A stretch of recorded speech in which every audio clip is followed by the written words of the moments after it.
Bienvenue sur Actualité géopolitique. Aujourd'hui, nous retrouvons la deuxième partie de l'analyse de Scott Ritter, un ancien inspecteur des armes pour les Nations Unies et expert en géopolitique. Dans cette vidéo, Scott Ritter apporte une analyse détaillée de la situation actuelle du conflit, la compare à des moments clés de l'histoire, comme la crise des missiles de Cuba. Ritter nous invite à réfléchir à l'évolution rapide des tensions et à la possibilité d'une catastrophe imminente. Quels parallèles pouvons-nous tracer entre les grands conflits du passé et la situation actuelle? Quels défis se posent avec les nouvelles capacités militaires et la réponse internationale? Ne manquez pas la fin de la vidéo où Scott Ritter évoque une information étonnante sur Emmanuel Macron. Pourriez-vous nous dire où nous en sommes actuellement dans ce conflit? Parce que je pense que beaucoup de gens regardent cela et se disent « Waouh, l'échelle d'escalade est en train d'être gravie et elle grimpe assez rapidement ». Eh bien, c'est vrai. Je veux dire que c'est très dangereux. Je crois personnellement que le monde n'a pas été confronté à une crise nucléaire de cette ampleur depuis la guerre froide, ou même jamais. Je vais vous donner un exemple, octobre 1962, la crise des missiles de Cuba. Tout d'abord, la crise des missiles a été lente. Ça ne s'est pas produit instantanément. En effet, le grand événement qui nous inquiétait est que, alors que les navires soviétiques se dirigeaient vers Cuba, un blocus naval a été mis en place. Nous regardions les navires arriver pour voir ce qui allait se passer. Quand les deux se sont frappés, et pendant que cela se produisait, même si les dirigeants des deux camps passaient des appels téléphoniques, ils se parlaient. Imaginez que la diplomatie. Il y avait un ambassadeur soviétique à Washington, D.C., qui ne rencontrait pas seulement le gouvernement officiellement, mais en travaillant par un canal détourné vers Kennedy à la Maison-Blanche. Des lignes de communication similaires ont été ouvertes avec Nikita Khrouchtchev en Union soviétique. Un dialogue a eu lieu et par conséquent, ils ont pu gérer cette crise et éviter une confrontation décisive, éviter une guerre. Et beaucoup de gens disent que c'est ce qui se rapproche le plus d'un conflit nucléaire.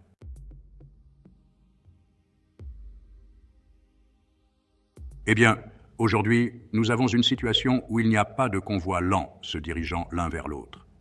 Nous avons essentiellement donné aux Ukrainiens la permission de tirer longtemps. Des munitions de fabrication américaine, guidées avec précision, sont dirigées vers la Russie, apparemment pour frapper des endroits en Russie qui sont utilisés pour attaquer l'Ukraine.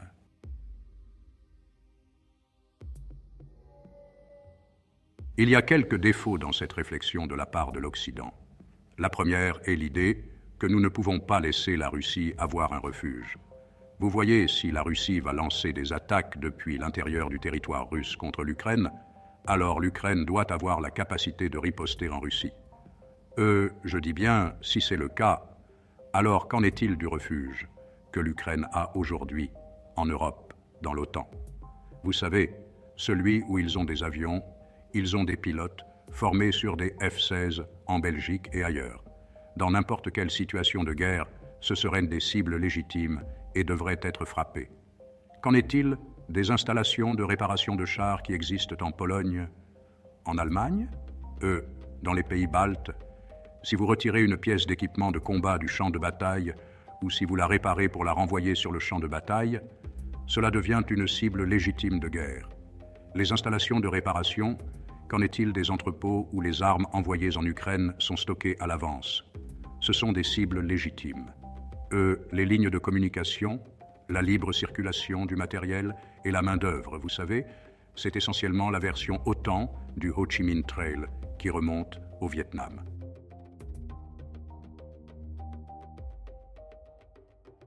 Le Nord-Vietnam a manqué de, vous savez, du Nord-Vietnam, alors au Laos et au Cambodge, le long de la frontière ouest du Sud-Vietnam, où ils se contentaient de déplacer leur logistique. Les États-Unis étaient frustrés parce qu'ils disaient « Nous ne pouvons pas les combattre au Sud-Vietnam » et tout ce matériel arrivait. Donc nous avons commencé à bombarder Ho Chi Minh Trail. Nous avons commencé à lancer des attaques de commando. Nous avons envahi le Sud, où nous avons envahi le Cambodge, pour mener une guerre pour empêcher ce refuge de se produire. Nous savons ce que signifie avoir un refuge sûr, et nous savons ce que cela signifie. Mais quoi? Nous devons réagir. Nous savons ce que nous avons fait, et pourtant, nous disons aux Russes « Oh, vous ne pouvez pas attaquer l'OTAN à cause de l'article 5. Oh, attaquer contre une attaque contre tous. Donc, nous créons ce refuge. Nous savons que c'est. En utilisant ce refuge comme nous le faisons, nous devenons partie prenante au conflit. Mais nous ne l'admettons pas. Et nous avons ensuite l'hypocrisie de le dire aux Russes. Mais vous ne pouvez pas avoir de refuge. La Russie l'a rappelé à tout le monde, à maintes reprises. Encore une fois, ce n'est pas une guerre, c'est une opération militaire spéciale. Si vous voulez en faire une guerre, alors c'est quelque chose de totalement différent. Mais c'est une opération militaire spéciale. Maintenant, l'Ukraine tire ses missiles. Qu'est-ce qui fait que ces missiles sont tirés depuis l'Ukraine? Le sol est particulièrement sensible aux Russes. Nous remontons à l'époque de l'Union soviétique, lorsque l'Ukraine faisait partie de l'Union soviétique, et puis il y avait un pacte de Varsovie des nations du bloc de l'Est. Les missiles occidentaux étaient en fait poussés très loin vers l'Ouest, et ils étaient déployés en Allemagne de l'Ouest, aux Pays-Bas, en Italie et au Royaume-Uni. Mais il a fallu un certain temps lorsque ces missiles ont été lancés pour atteindre la Russie.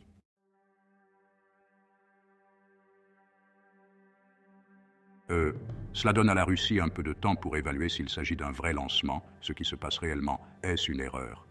Avons-nous besoin de riposter immédiatement? Il y a un tampon construit là-dedans qui rappelle en quelque sorte la crise des missiles de Cuba. Il est temps d'envisager des actions. Vous savez, l'un des grands dangers de la dernière étape de la guerre froide dans les années 1980, c'est lorsque nous avons déployé les Pershing en Allemagne de l'Ouest. Parce que le Pershing 2 était un missile à fusée solide, avec un vol très rapide, et soudain, au lieu d'avoir 20 à 30 minutes pour en discuter, vous aviez 5 à 7 minutes lorsque cette chose a été lancée avant qu'elle n'atteigne le Kremlin, ce qui signifie que nous n'avons pas le temps de parler.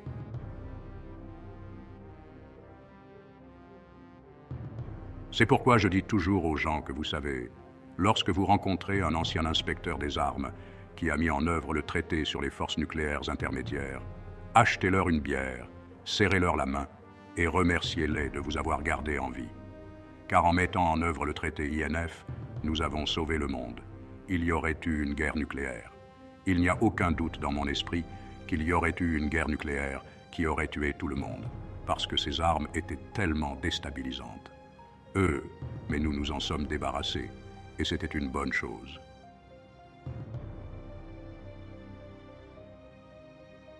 Lorsque les Russes ont construit leur commandement et contrôle pour leur capacité de combat nucléaire, leurs radars d'alerte précoce, certains de leurs emplacements de missiles avancés, l'ont fait en supposant que vous aviez ce tampon en Europe de l'Est, tamponné les Baltes et l'Ukraine, puis vous entrez en Russie proprement dite, en Russie centrale. Maintenant, avec l'effondrement de l'Union soviétique, l'effondrement du groupe de Varsovie, ces nations de l'Est ont disparu. Elles font maintenant partie de l'OTAN. L'OTAN progresse et les Russes se rapprochent encore un peu. Nous n'aimons pas ça, nous ne nous rapprochons pas si près, mais nous avons continué à venir. Maintenant, nous voulons enlever l'Ukraine du Royaume-Uni. Et si vous enlevez l'Ukraine, c'est comme une cuillère à glace géante qui évince le centre de la zone tampon terrestre de la Russie.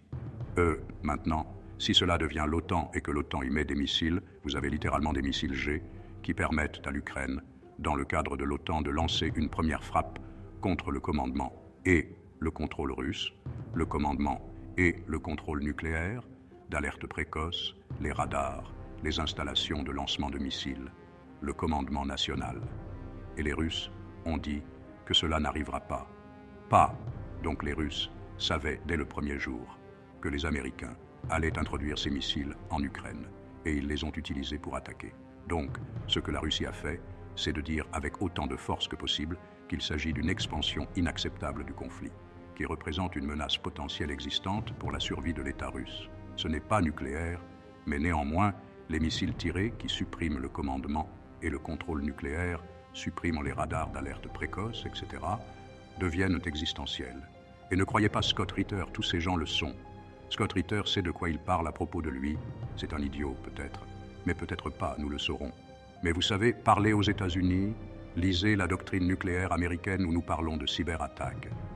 L'une des choses intéressantes à propos du verbiage que nous utilisons pour décrire les cyberattaques et les conséquences, nous disons que s'il y a une cyberattaque qui menace de fermer la bande nationale et de contrôler les communications, la capacité du président à communiquer avec son commandement nucléaire, avec ses systèmes d'alerte précoce, avec les systèmes d'armes lui-même en cas de cyberattaque. Si nous faisons cela, les États-Unis sont autorisés à supposer qu'ils sont le précurseur d'une attaque plus importante, et nous pouvons alors frapper de manière préventive toute menace que nous avons jugée. Donc, vous nous frappez avec une cyberattaque qui menace notre infrastructure nucléaire, et nous sommes autorisés à supposer qu'il s'agit d'une attaque contre notre infrastructure nucléaire conçue pour l'éliminer, et nous allons donc préamplifier cela en utilisant notre infrastructure nucléaire pour éliminer la source de la cyberattaque. Eh bien, si nous pouvons le faire pour une cyberattaque, les Russes ne sont-ils pas autorisés à le faire lorsque de véritables missiles frappent lors de l'attaque? Leurs missiles ou des missiles en hauteur sur Mars sont utilisés pour frapper ces cibles en Russie qui représentent une partie de leur nouvelle. Et ce n'est pas théorique, mesdames et messieurs. Au moins 2 sites de radar d'alerte précoce russes qui n'ont rien à voir avec la guerre en Ukraine et tout à voir avec la capacité de la Russie à détecter, vous savez, le lancement d'un nouveau missile New qui pourrait avoir une dimension nucléaire. Nous avons donc déjà permis à l'Ukraine d'attaquer l'infrastructure nucléaire russe. Nous avons permis à l'Ukraine de lancer une attaque contre la base aérienne d'Engel, où ils ont détruit à nouveau des bombardiers stratégiques. L'un des aspects clés de la doctrine nucléaire russe est que vous attaquez notre infrastructure nucléaire, y compris les systèmes d'armes utilisés pour lancer des armes nucléaires. Même si vous les attaquez d'une manière non nucléaire, nous serons autorisés à répondre, comme si nous étions frappés avec des armes nucléaires. Donc, l'Ukraine a attaqué les champs de bombardiers nucléaires russes en Angleterre. Ils ont attaqué au moins deux systèmes d'alerte précoce liés au nucléaire, et maintenant, ils ont des missiles qui peuvent attaquer le commandement et le contrôle, et, vous savez, les sites de missiles à capacité nucléaire. Qu'est-ce que la Russie est censée faire? Ne rien faire, reculer et ne rien faire. Et donc, j'ai dit que nous sommes à un missile d'une attaque, une attaque loin d'un conflit nucléaire. Tout ce qu'il faut, c'est que les Ukrainiens tirent un missile qui frappe la mauvaise cible, le mauvais jour, avec les mauvaises personnes à bord, et nous y allons, nous allons au nucléaire. Et ce n'est qu'une déclaration. En fait, qu'est-ce que Vladimir Poutine a fait maintenant avant le Forum économique international de Saint-Pétersbourg? Les Russes disaient des choses, pas nécessairement Poutine, mais Dimitri, qui était en quelque sorte le méchant flic, le bon flic de Poutine, et d'autres, y compris des commentateurs politiques et militaires très influents dans les médias russes, disaient que vous connaissez la Russie. Si l'Occident fait cela, si les Allemands utilisent qu'ils fournissent avec les missiles touristiques, ou si les Français leur donnent des missiles Scud qui sont ciblés, ou si les Allemands leur donnent des Storm Shadows qui sont ciblés, parce que, comprenez, quand je dis que l'Ukraine ciblée ne peut cibler aucun de ces systèmes, tout le monde laisse les Ukrainiens se battre, d'accord. Mais si vous laissez les Ukrainiens se battre, ils ne peuvent pas utiliser ces systèmes d'armes. Pourquoi? Parce qu'ils sont tous des systèmes pilotés par GPS. Dit bien Scott, les Ukrainiens ont une capacité GPS downlink qui ne devrait pas être un problème. Oui, mais ce qui fait que ces armes fonctionnent, ce n'est pas seulement le GPS, c'est qu'elles peuvent être mises à jour avec des informations de renseignement très précises qui ne peuvent être recueillies que par les États-Unis et l'OTAN en utilisant leur capacité de reconnaissance par satellite, utilisant des avions qui rôdent à proximité, en utilisant d'autres capacités. Ils rassemblent ces informations et ils sont ensuite capables de construire un ensemble de frappes, non seulement sur la cible, mais sur ce qui protège la cible, là où se trouvent les enveloppes radars, là où le terrain se combine avec une lacune dans la couverture pour créer la possibilité pour un drone de se frayer un chemin sans être détecté.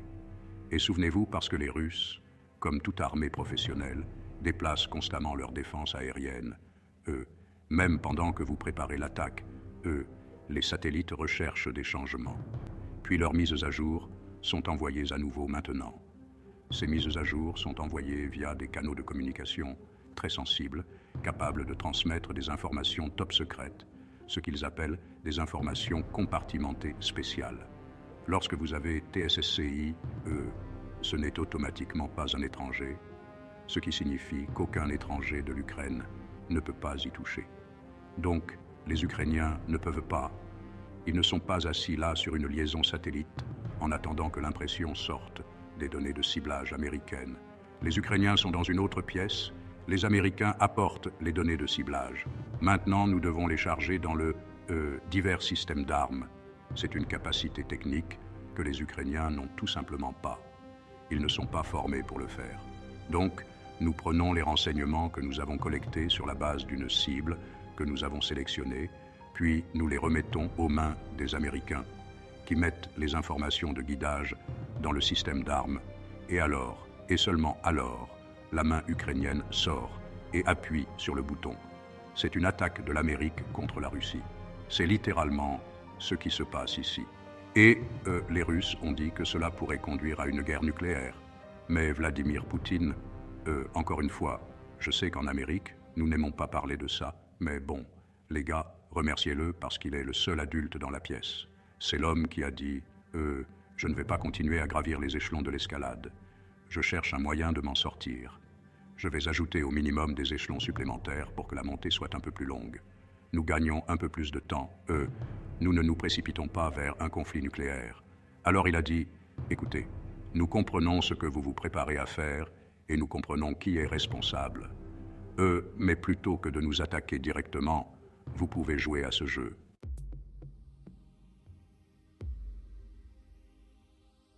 Vous voulez nous attaquer en utilisant vos armes U via un proxy Ukraine. Nous trouverons des tiers dans le monde entier qui nous serviront de mandataires et nous leur donnerons des armes guidées à longue portée, capables de... Maintenant, nous devons les charger dans les divers systèmes d'armes. C'est une capacité technique que les Ukrainiens n'ont tout simplement pas. Ils ne sont pas formés pour le faire. Donc, nous prenons les renseignements que nous avons collectés sur la base d'une cible que nous avons sélectionnée, puis nous les remettons aux Américains qui mettent les informations de guidage dans le système d'armes. Et alors, et seulement alors, la main ukrainienne sort et appuie sur le bouton. C'est littéralement une attaque de l'Amérique contre la Russie. Les Russes ont dit que cela pourrait conduire à une guerre nucléaire. Vladimir Poutine, encore une fois, je sais qu'en Amérique, nous n'aimons pas parler de ça, mais bon, les gars, remerciez-le parce qu'il est le seul adulte dans la pièce. C'est l'homme qui a dit « Je ne vais pas continuer à gravir les échelons de l'escalade. Je cherche un moyen de m'en sortir. Je vais ajouter au minimum des échelons supplémentaires pour que la montée soit un peu plus longue. Nous gagnons un peu plus de temps. Nous ne nous précipitons pas vers un conflit nucléaire. »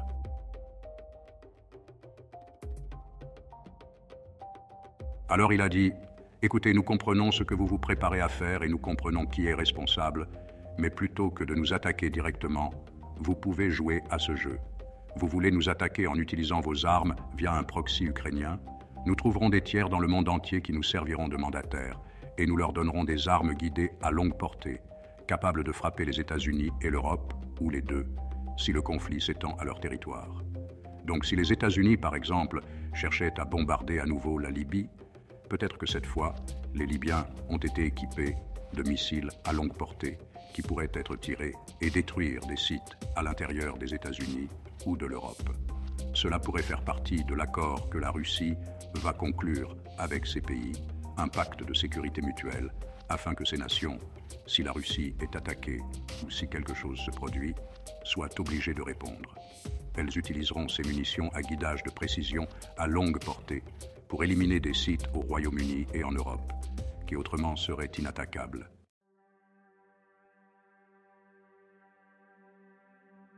Ce qu'il a fait, c'est qu'il a créé cette possibilité, et immédiatement tout le monde à l'Ouest a paniqué.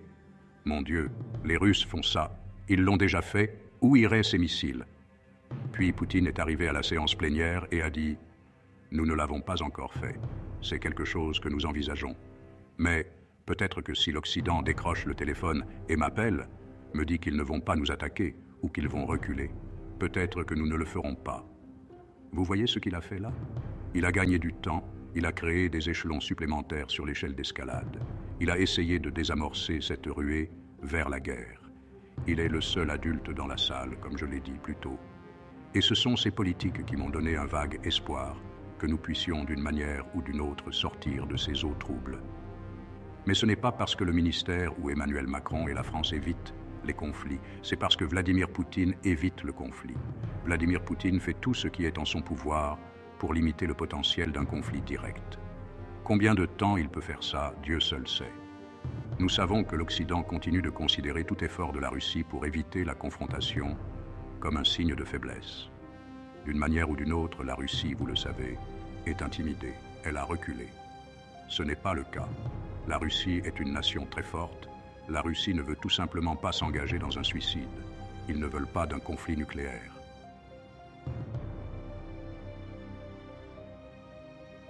Si vous regardez le Forum économique international de Saint-Pétersbourg, lors de la dernière séance plénière, Vladimir Poutine n'a pas commencé par parler des dangers qui existent dans le monde.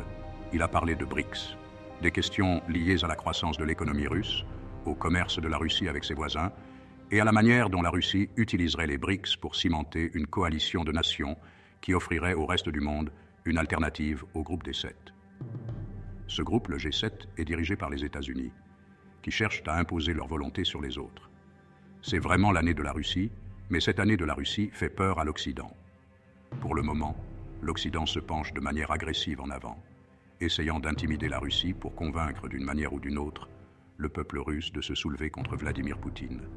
Ils cherchent à persuader Vladimir Poutine qu'il n'y a aucune chance pour la Russie de l'emporter. Rien de tout cela ne résonne en Russie. Quiconque a suivi la Russie comprend l'importance de ce qui s'est passé en mars, lorsque Poutine a été réélu avec un taux de participation écrasant, un pourcentage écrasant de ceux qui ont voté en faveur de ce mandat.